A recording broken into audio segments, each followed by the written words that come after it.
Hey guys, welcome back to Rossoneri TV. I'm Joe and I'm alongside Dave from Milan Club Philly, Matt from AC Milan Bros, and the one and only Adamo Ritaco. And we're here for the 2014-2015 AC Milan season review.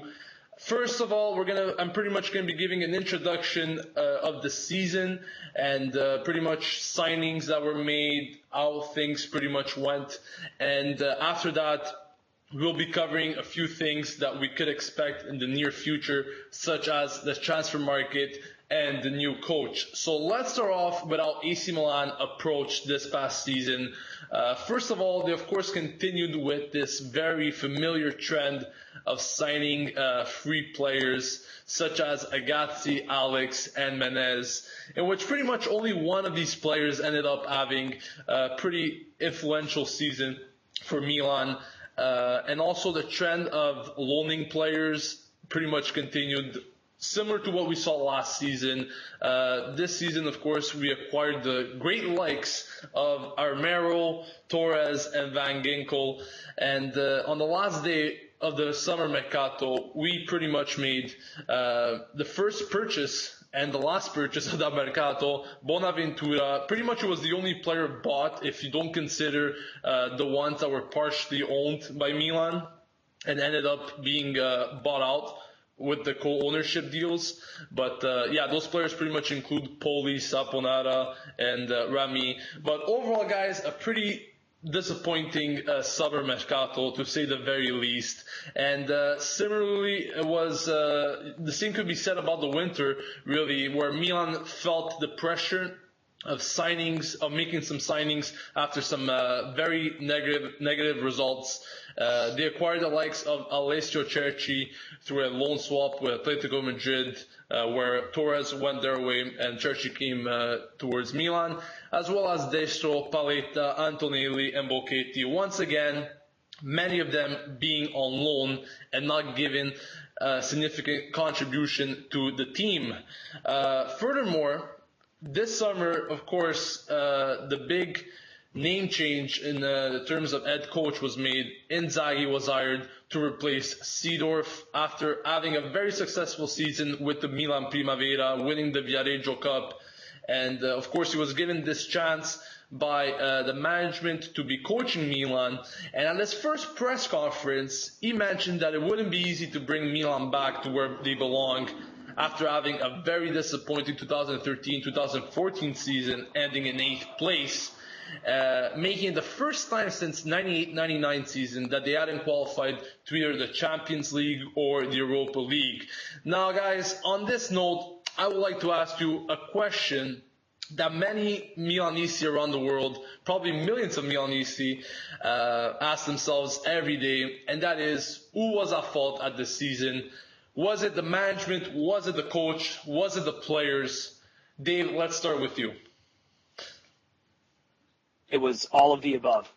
Hands down, all of the above. You can't place the blame for the season that they had on any one element. I think management failed in that there wasn't a clear plan, or at least a plan that they stuck to. Inzaghi failed. I don't think anybody really expected him to go all the way or to go even to – I take it back. They did expect him to at least get the team into Champions League contention. But I don't know how you can expect that of a rookie coach, especially given the environment that they're in, especially given the team that isn't at its top level. And the players themselves, I think they started out well. The excitement was there, the energy was there, but the trouble that they ran into, they had a couple bad results, and I think their confidence was just completely shot. And they didn't recover in time. They ended up pretty well. I'm sure we'll talk about that later, but they just went on for too long, just kind of lost. And, the body language on the field, you didn't see an excitement. You didn't see a willingness to play, a willingness to play for your teammates or the colors. Perfect. Now, Matt, of course, many people actually blaming Inzaghi. Personally, I feel it's pretty wrong since, as Dave mentioned, he's a rookie coach coming into the situation with not many players at his disposal, not many funds, of course, once again, like we saw in the summer. And really, do you think he was put in to have like a type of trial season. So depending like on what he would do this season, since there was no European competitions to play for, do you think he was like kind of given a trial season to see how he would do and maybe base his future as a Milan coach based on this season, or you think otherwise? I don't know. It's tough to say because they brought in Seedorf last year after they fired Max Allegri, and he was given, which was interesting about that one, he was given a rather long or lucrative contract with Milan. It wasn't so much, hey, we're going to give Seedorf a 1-year deal. I'm not exactly sure, to be honest, what the length of the deal was for Seedorf, but I believe it was, put it this way, I think it was like at least 2 years because he's still under contract along with Inzaghi through next year. So it's interesting that they had this thing where they're going to bring in Seedorf, have him manage for half a season, and then bring in Pippo Inzaghi. Of course, I understand that they like to hire within because it's the people who the people they hire are the ones that know the team well and know what it takes to be at this club and be successful at this club. But at the same time, it's many people are pointing out that the fact that he was offered the coach Milan, for crying out loud, and how could you look in the eyes of Berlusconi and Galliani and say, no, I'm not going to manage them? So I think it's in his scenario, yes, it's tough to reject Milan, but I think if I was in this scenario, I would probably tell him, maybe I can take a lesser role, be an assistant, or maybe give myself a few years with the Primavera. This way I have a little bit more years under my belt to manage. And then when the time comes, if you maybe you want to hire me as a full-time manager, I have a little bit more seasoning and a little bit more experience to take over the role. But as Dave was pointing out too, it's pretty much a collective effort for the way this season turned out. Yes, Pippo did, accept the job. So at the same time, while it's unfair to say, oh, it's all his fault because he wasn't given everything, if you're going to accept the job, you got to take control of the job and understand the fact that there's no training wheels. You're taking control of Milan. We're expecting you to win and to be successful, and it just didn't happen. Well said. Now, Adamo, of course, players coming out after the season, such as Rami, saying that players were having problems with Pippo Inzaghi, and of course, it seems like things do come out once the season is done, not to create any more drama, as if there's just not enough already at Milan. But what do you think about that comment made by Rami? Is he speaking on behalf of a lot of players in the locker room, or you think he's just speaking about himself personally? Also, what do you think about that? Just no motivation going forward for this team all season round. As usual, they've been a very inconsistent team where we've been getting results on and off, and at the end of the season we did end up with 2 wins and we were playing relatively better, but just the season for itself speaks for itself, really, with so much inconsistency. But what do you think about players having problems with Pippo Inzaghi? Do you think this was one of the many reasons why Milan wasn't performing up to par? Well, it's definitely got to be one of the reasons. I mean, it's no coincidence that, well, it's kind of funny that at the beginning of the season, his whole kind of plan was to build a team, a squad, 11 players that would play for sure, really, and really show their pride in the Grinta. And overall, we saw this season, it was a complete opposite. All the players, if we did win games, it was by moments of brilliance, by like maybe a Bonaventura, like 30-yard goal, or a special goal by Menez. It was never a team goal, really, till sometimes later on the season, but still not too much. But with the comments of Rami, I think he's mostly speaking on behalf of quite a number of players. It's kind of weird saying that because you think people would be like the kind of guy that would have a good relationship with the players. But being the soft guy that he is, he was a bit too soft, it seems, and he pretty much just let players run all over him. And, obviously the way he treated some players over others is kind of unfair. Obviously, Rami, a defender who actually paid to come to Milan, didn't get much playing time, even though he was one of our best defenders. With all the time that they get. So I think that was kind of odd as well, and he felt kind of like unwanted at that point. So hopefully he doesn't end up leaving because, as I said, he is one of our best defenders. But on that note, I just don't think Inzaghi really had control of the locker room. I think if any player said anything, he would just back down pretty much because he didn't really have the guts to do so because he's too much of a nice guy, I guess you could say. He doesn't really have the balls to really stand up to players or make them know that he's the guy in charge. The players don't have that fear factor in them. as in, oh, we can't do this wrong because, we can't have the coach be upset because whatever's going to happen, he's just going to be all calm about it and nothing's really going to happen. So overall, I do think that Inzaghi made some big mistakes in the locker room, and definitely Rami is definitely speaking on behalf of more than just one player. Yeah, you see, first of all, back in the summer when Inzaghi was actually appointed as coach, I was thinking different about him.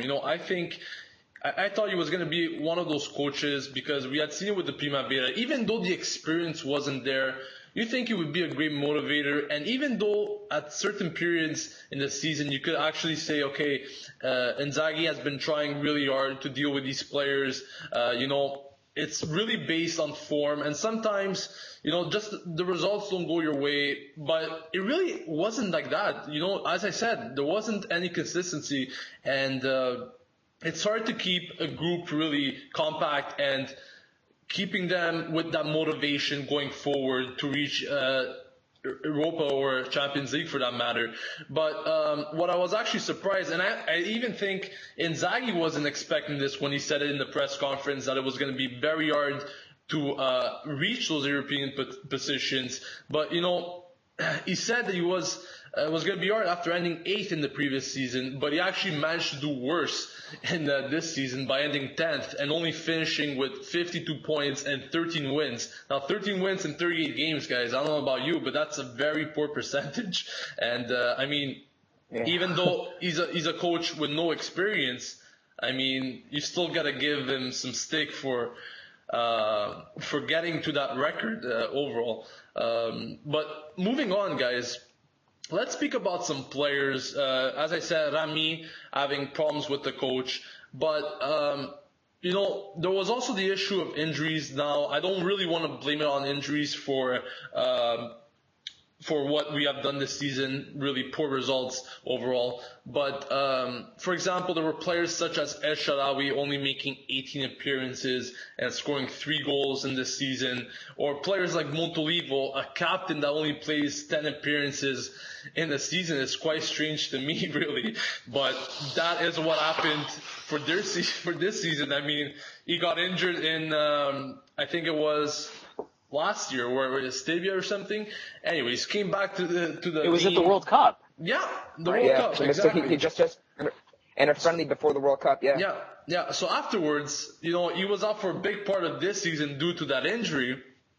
Coming back and then getting injured again, only to do, and of course he was out for his, he had to get surgery for that, which I'm not even sure if he has yet. But just to mention a few players that they should be a real vital part of this team, such as El Shaarawy and Montolivo not being there. I don't think it has a big effect, but Dave, do you think something could have changed maybe if El Shaarawy played all season round, or if Montolivo actually maybe had a longer season or more appearances in this season overall? El Shaarawy, yes. I think, just seeing the couple games that he's been back at the end of the season, the impact was instant. Even if it was just injecting some fresh blood, some fresh life into the lineup, I think his coming back was great. I'm not sure he would have been able to sustain that level throughout the entire season, and I probably, in fact, I don't think he would have been able to, but I think, he came back at the right time. He made the impression he needed to make, and then, I think he's going to be considered for the national team moving forward for qualifying. Montolivo, on the other hand, I have a real problem with him because, I think his not playing almost the entire season made absolutely no difference to the team.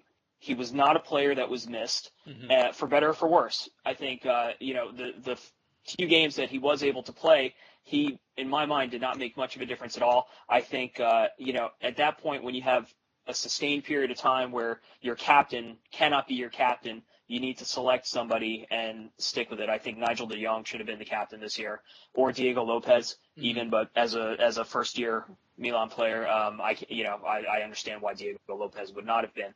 But I think, this mentality, we have to get away from it, and we have to. It can't be based on seniority or how long someone's played for the team. It'd be merit-based. Yeah, exactly. To me, it makes no sense. Exactly like you said, Dave. Montolivo, once again, he's a player that never gives me that feel of a captain. And I mentioned this so many times on Rossoneri TV. Yeah. a guy like De Jong definitely deserves it way more. Not only because technically, let's speak honestly, he does more on the field than Montolivo. Okay, at least that's the way I see it. But he just has that grit, that attitude going into games, and I think he could definitely have a better presence in the locker room as well than Montolivo. Just if you look at them with their appearances, you see Montolivo and De Jong. If I had to choose between two captains, even on my team, I would definitely choose the appearance of De Jong, just for who he is and what he does, really. But yeah, moving on, Matt, Adamo, let's talk a bit about players that went out on loan and actually had some positives. I'm talking about players such as Niang, Saponara, guys that did quite well with their respective teams, Genoa, Empoli. Now, Niang scoring 5 goals in 19 appearances, Saponara scoring 7 in 18 appearances, quite well for players that really didn't get much time at Milan. Do you think they would have done well if they were getting some time at Milan on a consistent basis rather than being seen subbed in and subbed out at random points in matches? Matt? It's really tough to say. Starting with Saponara, I've documented this so many times in articles for Italian Football Daily, of course, and Saponara only played 8 games for Milan in his career. That's throughout all competitions. That's unreal for a guy who's coined the Kaká of Serie B. We got Saponara. It's interesting. We got him off a season where he scored 13 goals and assisted 15. Those numbers are ridiculous. I don't care if it's Serie C. Those are good numbers that warrant at least some sort of playing time. I mean, for him, he was 23. He wasn't given really any time, and that's kind of been a trend with youth players. Cristante was given no time, sold, and it appears the same is going to be the case with Saponara, who it's reportedly. The thing that's going to happen is that actually Empoli's going to pick up his $4 million option. Excuse me. Yeah. And then, so that's one other guy we already got lost for $4 million. And then moving on to Niang, we saw he actually scored a goal versus Milan. So as if the season wasn't, that was the season in a nutshell. Guys we own playing against us, just playing better than anything we have on our field. Mm-hmm. And another name you forgot to mention, Gio, is Matri. He got loaned to Genoa. Actually played pretty well with Genoa, and then Juve wanted to bring him back, and now he could potentially win a Champions League. A Champions League. Yeah. Man. Well, to be We paid Matthews, $11 million for him. to be Matthews, one of those players that's just long gone and forgotten, along with the sum that we paid for him. That's why I forgot about it, really. But Damo, what's your take? And the sad part is we own him. He's coming back to us, so he's going to win his awards, win his trophies potentially, and then we have him again. Yeah, I wouldn't mind him stealing some from their trophy case. But anyways, yeah, right. Oh man. Moving on, Adamo, what do you think about players being loaned out and actually doing quite well, where they could have possibly done something at Milan? Typical Milan fashion, of course. Obviously, we don't give the players the playing time. We say, oh, yeah, we're going to do a youth project. They get all these great youth players, which actually got a lot of great young players when you look at all the players that we did get, and they don't play a single one of them and end up selling them off. So what a great youth project that was, right? Yeah, it's just ridiculous. Like, for example, like Matt said, a player like Cristante, who was just, like, so highly rated, dominated the Primavera. Every time he played, he scored like a 25-yard goal. I don't even know how he'd do it. It was absolutely incredible, and all his performances were insane. And the one thing we needed in that midfield was somebody exactly like him, pure box to box, could shoot from range, could pick a pass, could do anything. And obviously, we sell them to Benfica, the people who harvest all the young players and sell them for billions of dollars somehow. I don't know how they do it, but they're pros at it. Cristante, obviously, just one example of him leaving. Like Matt said as well, Saponara. I don't understand how they can highly rate. Like, they even said, we're going to change our formation for this one player. Mm-hmm. They bring him in, and they don't even play him at all. It's ridiculous, and I don't understand. Like, even if, like, he did poor in training or something, how could you base somebody's performances that did so well in Serie B, like Matt said as well, not a league that you can just throw out. It's not like it's something so easy that you could do whatever. And And, it's just, I don't get how he didn't get any game time at all. It's ridiculous. Obviously, Milan, a player that got some game time, not too much, but he did get some. Didn't score a goal forever, but he still had a lot of promise in him, and we all saw it. We all knew the only thing he was really missing was concentration and finishing. Besides that, he was such a great player, and by that time, he was only like 18 years old. So now, obviously, with Genoa, he's doing very, very well. Scored against Milan. Lovely. Just what we need. And, it's just typical Milan fashion, as I said, to loan out players that they don't play after doing a youth project, and they score against us. So, well said, and then, guys. Gio, real quick, Go ahead. Gio, I just want to point out real quick, and with Saponara, of course, what's interesting about him is that because of that great performance in his final year with Empoli, he was actually, if you guys recall, he was called up to the under-21 squad at the Euros, to the team that made the finals against Spain and lost 4-2. And that team was stacked with young talent. Insigne, they had a bunch of good players on that team. So it kind of speaks volumes that he actually scored a goal too. I believe it was for, against Israel. But yeah, again, it kind of speaks volumes that a lot of other teams or coaches are seeing the talent, but Milan just refuses to play them. But yeah, well said, guys. Okay, moving into the second part of the season review, I'm going to be asking each one of you the same question. I just want one-word answers. Maybe just add a little description or explanation to it. But let's start off with Dave. Who was your best and worst player of the season for Milan?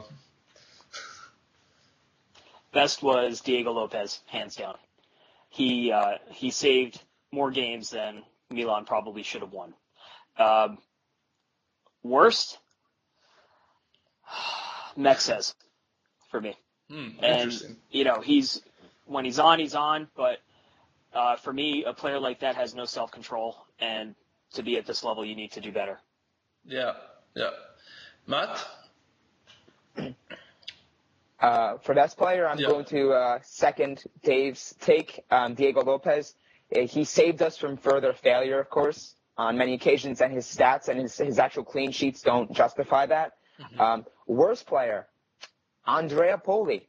Oh. Wow. A guy who was given, hear me out, he was given quite a bit of time to play with a team lacking so much midfield depth that he didn't. I was shocked that he didn't take the reins of one of the midfield spots and run with it and actually be one of our better players the entire year. And he wasn't the worst player on the squad. And but in the sense that of the opportunity given to him, I thought he would do a little bit more with the opportunity he was given. Okay, Adamo. Yeah, that's wonderful. I'm gonna third that. Not me. Not me. Yeah, not me either. I don't know what's going on there. But yeah, I'm gonna third that thought on Diego Lopez. Be the best player of the season. It's quite obvious with all the clean sheets. Well, not even the clean sheets because our defense sucks. But with all his performances that he did, that alone was just enough proof to me of why he's such a great goalkeeper. Worst, I'm gonna go with Dave and say Mexes. I know a lot of people are gonna get upset about this. You had a couple good games here and there. Who's gonna get upset? Nobody's gonna get upset. No one is. I know some people. You don't know people on Twitter are quite crazy. But Mexes has a couple good games here and there, but when he's good, he's decent. When he's bad, he's horrible. He'll completely split apart our defense. He goes to choke Lazio captains just for fun, because why not, right? Gets red carded about every match. This guy's, when he's bad, he is terrible. Like, he's like David Luiz, but even worse. Like, he'll go up with the ball, immediately loses, and then we get scored on. So I don't know how this guy really gets that much time in the team, especially like I mentioned earlier, Rami being benched by Felipe Mexes, ladies and gentlemen. But yeah, my worst player. If I had to choose the best player, there's two players I really want to give my honors to, and that is De Jong and Diego Lopez. But, I have to give it to Diego Lopez just because, he saved us so many times this season. I can't even count it on my fingers. But really, he has done a great job. Really a fundamental piece of this AC Milan team. And we ended in 10th with him. Just imagine without him what position we could have ended in. And for worst player... Looking at relegation, honestly. Yeah.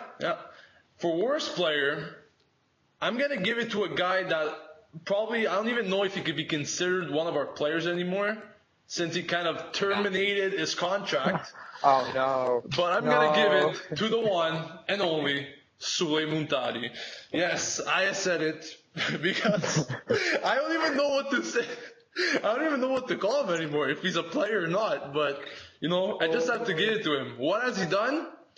Easily walked on crutches on the field every time he stepped on it. So I have to give it to him. Worst player of the AC Milan season for me. And he also had that bad attitude where he was subbed down. He just threw stuff on the field. Like you don't for a guy who's been given so much playing time and he wasn't even deserving of it. You do not act like that.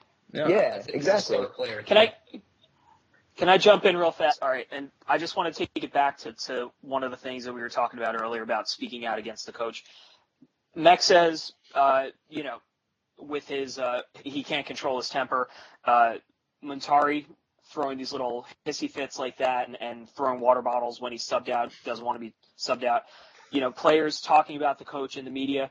That's the sign to me of an immature organization. And I think something has to happen at the managerial level to kind of quash this. You need to set the tone for your organization. You need to kind of set how you show yourself to the world and how you treat yourselves. What you're projecting out into the public. And I think don't air your dirty laundry. You gotta internalize that stuff. You gotta figure it out, and then you gotta just focus on your message. And they have not done that. They're falling apart in that sense. Yep, well said. Now, guys, let's move on to another question. Makes me so mad. You're not the only one, Dave. You're not the only one. I know. Moving on to the next question. What is your best goal of the season, guys? What was the best goal of the season for you, Dave?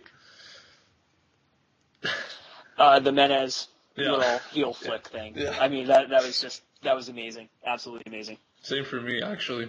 Or you know what? No. Just because Menez is kind of on my my what list. Let's say it's Bonaventura's two goals from the last match. The two FIFA glitches. He had his doppietta with Atalanta. Yes. Yeah. Yes. Wonderful. So, Matt? Yeah. Just because he deserves it. I'm going to say El Shaarawy's first goal of the season, which I recall came against Sampdoria. Yeah. That was that was throwback El Shaarawy, and it's tough to say throwback because he's so young, but that was because despite having a season where he can't stay healthy, the passion of him actually once he scored the goal, I feel like he's one of the few on this team that actually gets what it means to play for this team. Mm-hmm. True, very true. Adamo? Well. I want to say Menez's goal, obviously that beautiful flick, because that was just insane. I lost my shit when it happened. I was like, guys, we're going to kill it this season. This is going to be crazy. We're going to dominate. We got freaking Jeremy Menez. Mm-hmm. But since that's kind of a typical answer that a lot of the fans will expect, I'm going to agree with Matt and say El Shaarawy's goal, not only for the goal, but also for his reaction.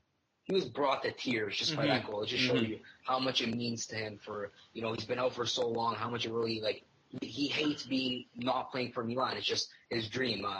So hopefully he doesn't leave, because I think he's definitely the face of Milan, and he should continue to be the face of Milan for years to come.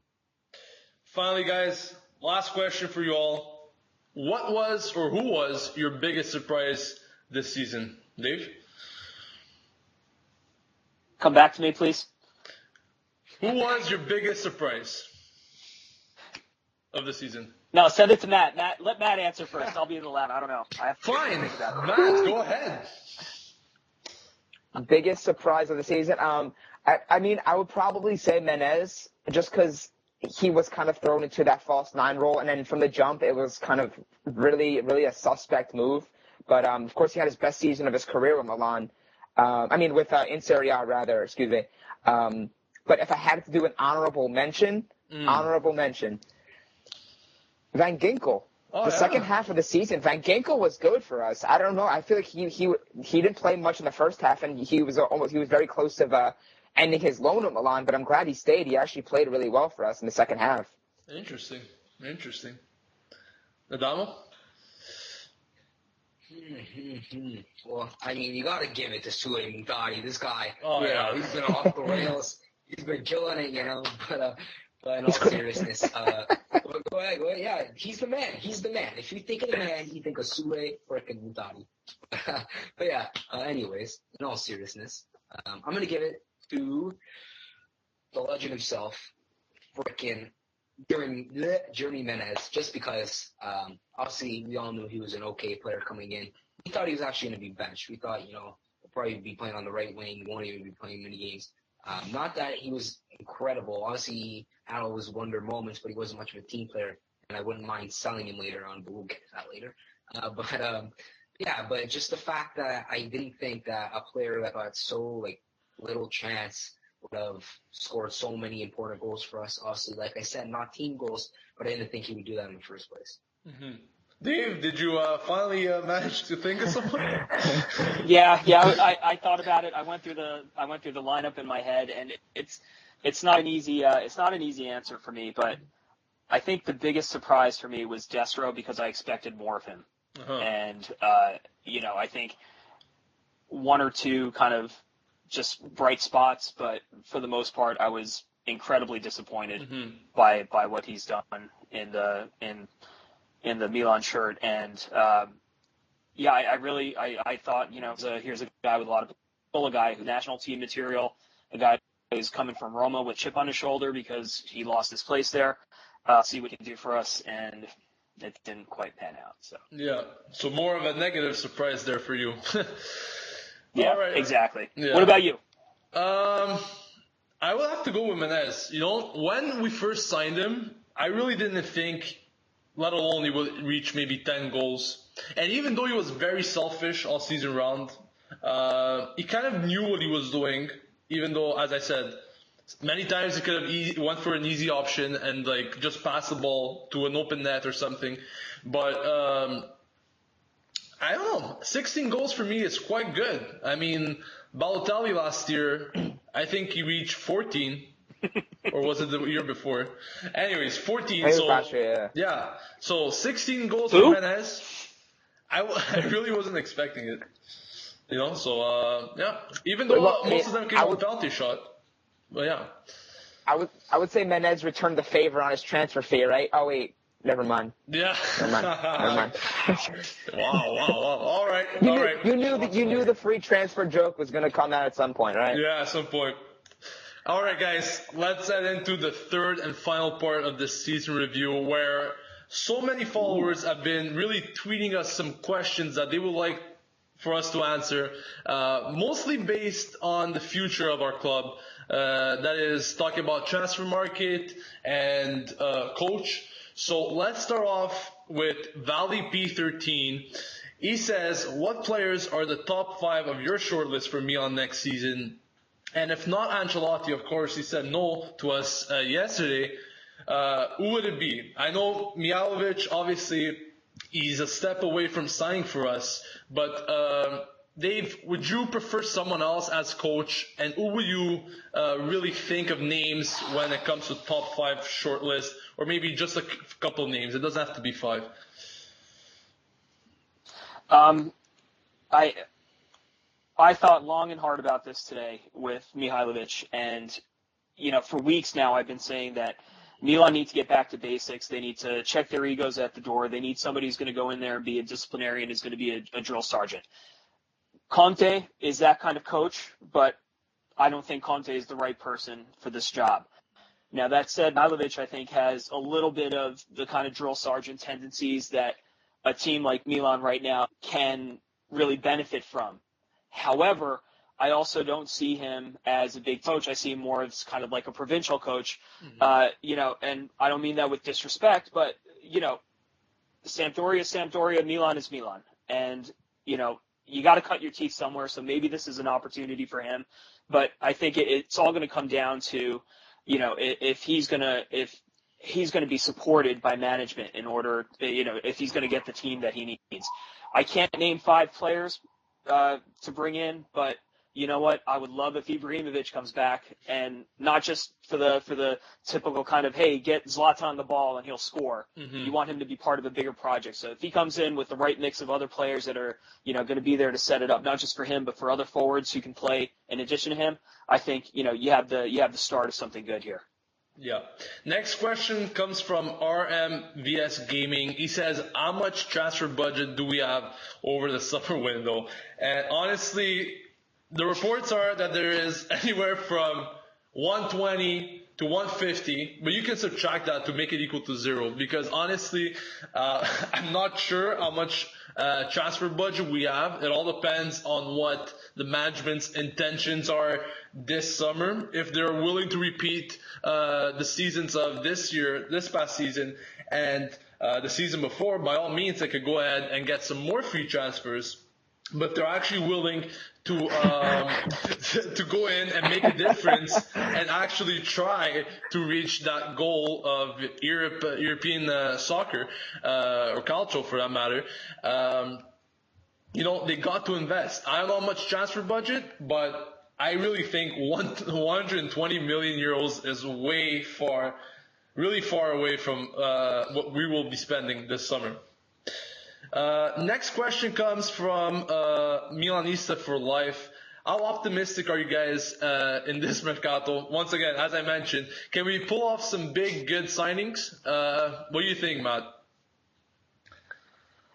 I don't know, to be honest with you. I mean, it's really define the word good, because good is really determined based off, one, the transfer value of the player, how much we actually bring the guy in for. Remember, Bonaventura, that was a really good move for us. That was a very inexpensive move, and he pulled it off late, and now he's a good player.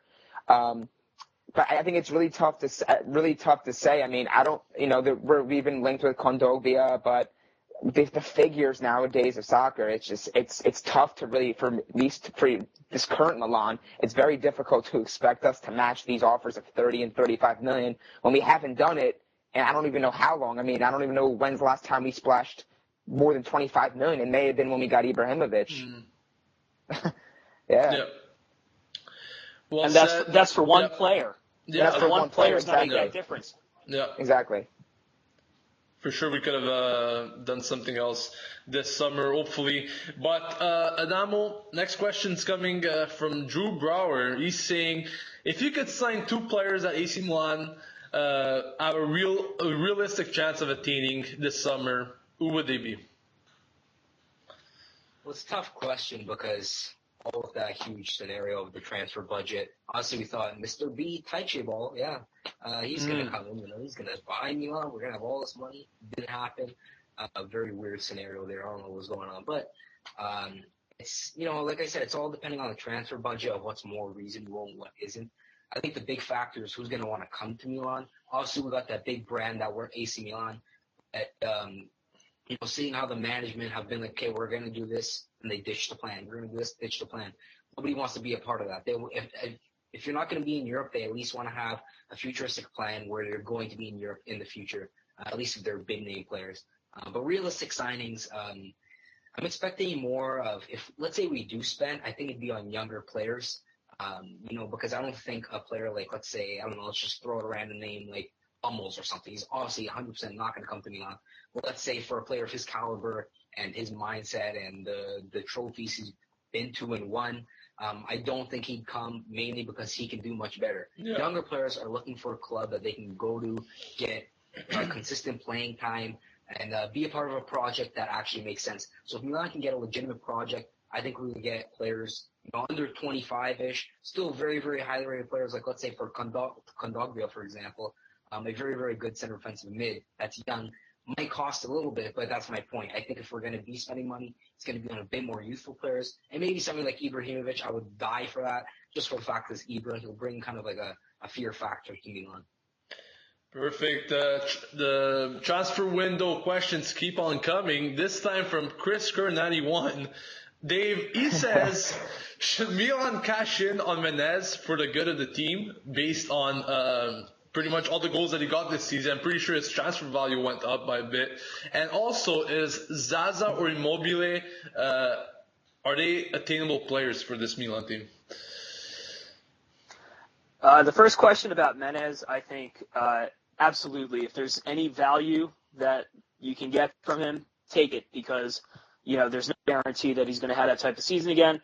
I am not sure that he's in favor in the good graces, let's say, of management at this point. I just think he's too much about himself, and we need to cut back. So I think if you can get something for Menez, take it. Zaza, and who's the other one? Immobile? Yeah. Yeah. I see either of them coming to Milan. Mm-hmm. I don't see it. All right. Two players that have some potential, it's just, I don't think it's going to happen. Yeah, that's true. Next question coming in from a very nice name, Bunga Bunga Berlu. No respect. Come on, man. You gotta show some respect for the president, But he says, if a good enough offer for Honda came in, would you sell him, Matt? Yes, for a few reasons. Not that he's not a good player. I think he is a good player given when he is put in the right position. But it doesn't appear that we were gonna play in a 4-3-1-2 formation, or a 4-2-3-1 rather. So I don't think he's suitable to play on the wings, because I don't think he has the proper speed and the proper pace to go up and down the flank and actually trek back.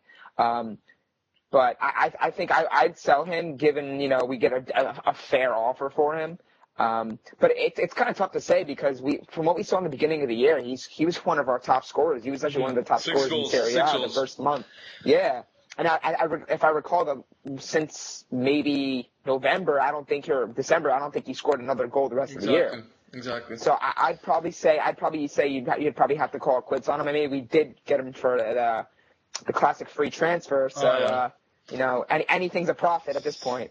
Yeah. I guess so. Even though he had some quite decent games towards the end of the season, where he did provide some good support, I don't know. I think he's another one of those inconsistent players. Maybe with different players around him, he could improve. But we need quality-made players on this team already. We can't just be risking and keep on risking even more than what we already done. Adamo, here's an interesting question based on Inzaghi. It's coming from Nathan Barsetti. He says, is it unfair to get rid of Inzaghi despite throwing him in the deep end? Would it be better to have him back with the youth team?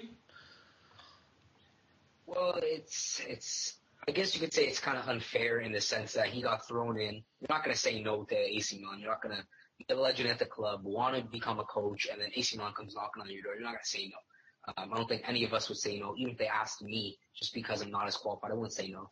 As Matt said earlier on, I'd ask for a lower role. But I guess it's kind of unfair to Inzaghi, but it's got to happen for the better of the team. There's no way you can keep a coach that did so poorly, despite whatever may not be his fault, what may be his fault. Just everything that's happened has been horrific. Just him not being hard enough on the players, obviously getting trampled on, not really having much of a plan, no real tactic. He would counterattack, but he'd score one goal and just defend the whole time. That's not really counterattacking. That's just parking the bus. But it would be unfair to Inzaghi, but not unfair to the fans, because we need a change. We need a new coach. We mentioned Mihailovic earlier on. Obviously, he's not my number one candidate, but it's not Inzaghi, and I'll take that. So either way, just to summarize it, unfair to Inzaghi, but the fans and the club, we kind of need it to happen. Yeah, and that playing style you kind of mentioned there, where we would get in the lead and then the fan backfired way too many times on us this season. You could just see that with the results. And I think we need a different mentality going forward. But now, guys, last question. Anyone could answer this. More on the comical side. It's from Carbo21MT, and he says, 2 questions on coping with the hardship this season. How many Tylenol bottles did you guys consume, and how much alcohol did you drink? Anyone can answer. Free for all. Ladies first. You don't want me to answer that. For the My Tylenol, recycling bin every week is... For the Tylenol, it depends how much they cost me. So, of course, with money, that's always a consideration for AC Milan I'm fans. pretty sure you got them free, right? Yeah. Yeah, you got the free transfer on them too. I'm gonna buy it. Free's the way to be, no doubt. And then for of course for alcohol, too much to even count at this point. I would just keep it at that. Wonderful. You guys saw on Rossoneri TV a couple times. I had my nice bottle of grappa. Always by your side. Season was Always by faithful. my side. You need it sometimes. You got your grappa, you got your Arizona just in case. Obviously not alcohol, but Hey, no sponsorships, please. if they want to sponsor us, they can. Gio wants to cut. Yeah, Arizona, if you're out there and watching this video, you can sponsor us. Just contact us. You can hit me up on Twitter at Adamo.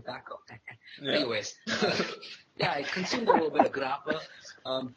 I don't really take pills too much. Even when I'm sick, don't really do that too much. But AC Milan is more than just an illness; they're more of a dagger to the heart. So I'm gonna say quite a bit, Matt, quite a bit. Yeah, it's definitely a whole different matter when talking about Milan, right? So, no pills could cure it, and no alcohol as well. All right, guys, that pretty much concludes our season review. Thank you guys, first of all, Dave from Milan Club Philly, Matt from AC Milan Bros, and Adamo Ritako. You guys make sure to follow these gentlemen on Twitter. Great content, great insight on a daily basis. Really, you're missing out if you're not following these guys on Twitter. Great Milan accounts overall. And thank you for joining us today. Really, I think we had such a great talk. Now we are looking forward to what you guys thought about the season. So leave it in the comments section below. What did you think about what we spoke in general? And if you guys have any comments or something different from what we said, please leave it in the comments section. Also, don't forget to subscribe to Rossoneri TV to stay updated with everything AC Milan on a weekly basis. Thank you for watching. And as usual, all together, guys, Forza Milan! Forza Milan!